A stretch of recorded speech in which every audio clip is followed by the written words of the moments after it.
Nasib pilu satu keluarga meninggal tertimpa longsor Tarutung Sibolga di Tapanuli Utara. Longsor di Tapanuli Utara Taput tepatnya di Jalan Nasional Tarutung Sibolga, Sumatera Utara, Sabtu tanggal 3 Februari tahun 2024 mengakibatkan 3 orang tewas.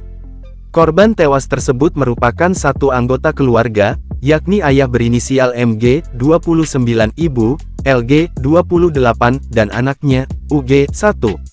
Staf Badan Penanggulangan Bencana Daerah BPBD Kabupaten Tapanuli Utara Septian Yudiansyah mengatakan, saat longsor terjadi, korban sedang berada dalam mobil. Waktu itu, mobil korban berhenti karena jalan macet gara-gara ada tanah longsor di beberapa meter di depannya. Jadi, di sepanjang jalan nasional itu semalam totalnya ada 5 titik longsor. Posisi korban ini sedang berhenti karena memang macet, di depan ada longsor, ujar Septian dalam keterangannya, Minggu tanggal 4 Februari tahun 2024 dikutip dari Antara. Namun tiba-tiba, tebing di sisi jalan tempat mobil korban berhenti, juga mengalami longsor. Septian mengatakan, longsor ini juga mengakibatkan 6 orang mengalami luka berat. Mereka dilarikan ke rumah sakit Sibolga. Adapun 7 orang yang mengalami luka ringan dirawat di Puskesmas Parsingkaman, Taput.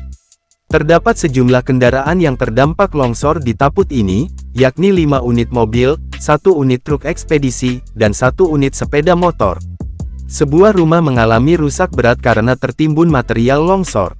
Ia menuturkan, tim gabungan telah turun ke lapangan dan mengevakuasi korban tanah longsor ini.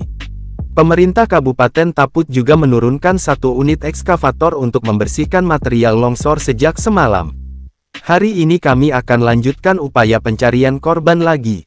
Karena menurut beberapa saksi, ada kendaraan lain yang juga terkena longsoran semalam, ucapnya.